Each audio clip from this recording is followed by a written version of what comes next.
killustatakse, nii Ukrainas pannakse sinna purakas, avatakse need ära, ehmatate kõik ära sellest, et kahjuks suured, kuidas seda kõike nagu vähendada, et õige ressurss õiges järgus nagu reageeriks või kellega koos te reageerite, siis et on selline komplekt, kus on siis politsei ettesõid, siis on politsei, siis on pääste, siis on kiirabi, kõik on ühes paketis, kas ta läheb ühe lainega, läheb kahe lainega, need on kõik sellised tõpud. Tegelikult ju prompsöö teisel päeval sai juba tegelikult seda ju natukene harjutatud. Rahul, doktor Adlased. Me oleme siis juba kiitnud ministrit. Kas saad ka midagi rääkida, et kuidas see sinu mälus oli nende kiirabi teenistuse vaates? Mina tahan kõigepealt sind kiita, sellepärast, et ega taktikatasandi tegevusi ei ole minu teada analüüsitud üldse. Et nüüd 20 aastat hiljem on õige aeg hakata arutama ja neid, kes on elus on seda siis räägivad. Väga vähesed on elus. Näiteks strateegia tasandil tehti otsuseid ja õigusruumi muudeti kõike seda asja. Aga kõik olulised asjad on ära räägitud, et meie jaoks samamoodi informatsiooni alguses vähe. Mina olin tööl Kaarli kiriku ees, kui lihtsalt operatsiooni julgestav üksus, kuna hakati mees maha võtnud, pronkstööst ära viima. Põnev oli näha, mida siis see auto tuleb ära viib. Ja siis hästi ütlevad, et tulevad juba need mässajad ja asjad ja õrna aimu, mis seal toimub. Aga tegevus oli selles mõttes hästi politsei poolt sätitud ja mina kiidan küll neid lipuka panijaid. Et kiire ja efektiivne eesmärk oli see abinõu. Meil oli 102 äkki kannatanud ühel õhtul, aga suur osa neist väikesed ja siis mõned sellised kiviga pihta saanud. Teisalt umbes sama palju haiglate number oli seal näha. Kogu seda mastaapsust arvestades meditsiini mõttes erakordselt hästi. Et kui vaadata analoogseid sündmusi kõrval, et äkki jah, tõesti suur asi see, et meil kasutatud tuli ka külmrelvi eriti või selles mõttes niisugused tahtlikke tapmised. Ja meie järeldused sellest samamoodi, nagu siin ka praegu räägitud, meil oli võrreldes teiega väga hästi, et meil oli üks ainus inimene, kes võttis korraks jutuks üks hommik, et kas me ikka peaks seda fašiste ravima. Ja ta sai molli peaaegu selle eest. Ja rohkem kogu need 500 inimesed seda rohkem ei käsitlenud. Aga meie õpitunnid olid COVID-i ajal. Samad, mida me politseinikega seal Sisekaitseakadeemia ruumides ja hotellides, samad need stressireaktsioonid järgmisel päeval ja siis dehüdratatsioon, siis vähene joomine.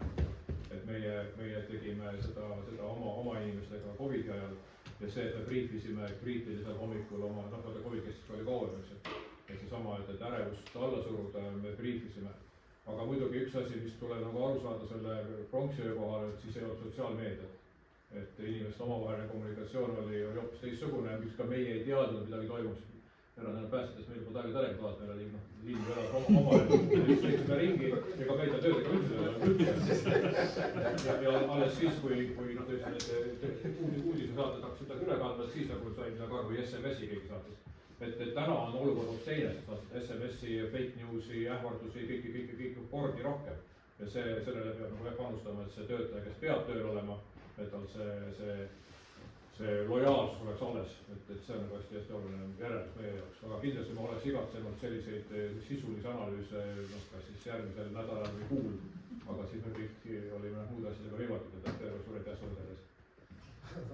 Meie on enda meestel, on saanud võimalikuks meenutada. Kas kellelgi on veel?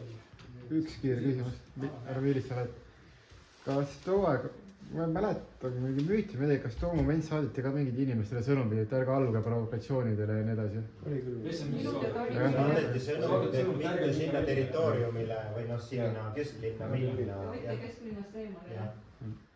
Esimene ohuteavitus. Ühistransport pandi seisma selleks, et kuskil ei loodaks peale. Täiesti seisati ühistransport. Alkopood pandi kinni. Ka kindlasti abistavad asjad. Aga see meelsus, ma tulen korra meelsuse juurde tagasi, ega see meelsus ei kadunud peale 9. Sest meie Lilleküla komando parklas oli peale seda 2 tüüpi autosid. Georgi lindiga ja ilma. Tahavaate peegli küljes rippusid Georgi lindid ja teised, millel ei olnud. Nad said mitu nädalat niimoodi siis seal käia ja parkida, kui lõpuks me hakkasime tegema siis komandopealikule ja siis kästi meil see ära korjata ja ma ei tea, kes sekkus sellesse, aga siis koristasid nad ära, küll jäi see neil hõlma alla, aga see meelsus oli veel väga-väga pikalt. See on siiamaani, ära lase eksitada, see on siiamaani see meelsus alles. Siiamaani, aga selle konkreetse sündmuse meelsus, et see lahtus väga aeglaselt, aga jah, nad ikkagi nende Georgi nittidega autopeeglite keeles näitasid ära, et jah, mida oli ka autode marss oli seal ju, ma ei tea, 2., 3., 4., 5. päeval, seda Tallinnas igal pool mujal koguneti kokku, autodega sõideti üliaeglaselt, Georgi liinid olid väljas. Ja kuidas see siis selles, et see on rahumeelse protesti näitamine, et kuidas see nagu reageerib. Ja meie reaktsioon oli see, et kõige loomulikult kõik need autod ilmiti üles, numbrid asjad ka ja pärast kõige ükshaaval tegeleti.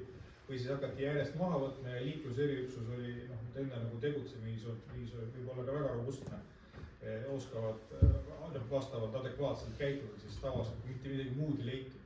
Siis tehti pagasnik lahti, nii nende siis tulekustuti võeti kätte, seal on see taatlemise kuupäev ja siis võeti kätte, tõmmati nii üle selle relva, selle kabuuri nii-öelda, selle relva siis magasini selle terava otsa, siis sellega lõhuti see kleebis nagu õrjus, taatlemata, sul kui tempiti meie autosse ja siis kirjutati teist rahva, piltlikult öeldi.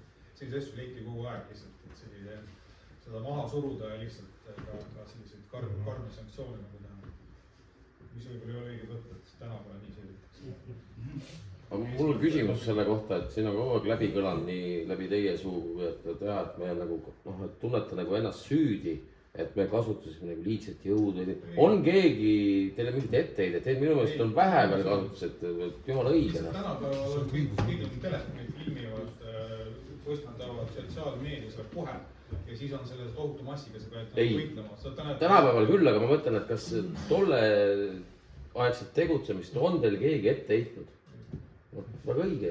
Selles mõttes vist oli isegi vastupidi, et mingi hetk jõukallutust rohkem, siis oli hästi palju toetust ja vigistati kinni ja pigem öelda, et nii peab. Siin tuleb muidugi kogukondade kaupa vaadata. Eesti kogukond loomulikult toetas politseid, Vene kogukond võttis seda kui väga valusat tappa saamist. Ja Lauristin on tegelikult uurinud tegelikult just seda rahva eneseusku ja sellist ka selle pronksööle järgimist. Lauristini üks nendest järeldustest oli see, et peale pronksööd Eesti venelaste selline eneseusk ja see kukkus rekordmadalale tasemele, kes ei taastunud, on näiteks üks see. Et see oli tegelikult see päris hea ketuka sai. Jaa, aga see hõõgub ikka praegu veel ja kuna hetkel on ärevad ajad, siis sa ei tea kunagisemast see pea võib tõusta. Eneseusk kui selline. Absoluutselt mitte midagi pole kadunud. Aga teate, see on uskumatu, see on nagu 2,5 tundi jube ägedat filmi praegu läinud. Kell on 8:40. Kavatsusega kraas lõpetada. Et suur tänu, head kolleegid, tulite kuulama. Suur tänu, sellised mehed tulid rääkima. Suur tänu, Andrei, sulle snäkkilava korraldamise eest. Teeme kõigile tugeva aplausi.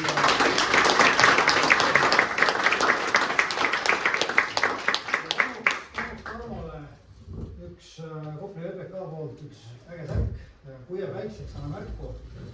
Samamoodi siin kõvad päästerääkijatele, ma võib-olla ajan särgid sassi, aga sulle ja Tarmole ja Alole on ka, vaadake, kas on õiged suurused. Andre, see on kõige värvama selgitada. Sa tulid, Tarmo, ei näed, sa tulid. Ja tänaseks kõik, et me järgmine vestlusõhtu on 13. mai. Väga tagasihoidliku teemal puudutab Kopli 100 aastat vabatahtlikku tuletõrjet ehk vaatame tuletõrje ajalukku kaugemale, alates Beckeri laevatööstusest kuni tänasesse päeva välja, kuidas siis ajaloos on asjad liikunud, et Sander Puhu on asja meil selline vestja, modereerija. Tehtud on see abiellutud, jumala teenistus peetud. siin on teadaolevalt ainult üks inimene mõrvatud. aga see on siis seotud sellega, et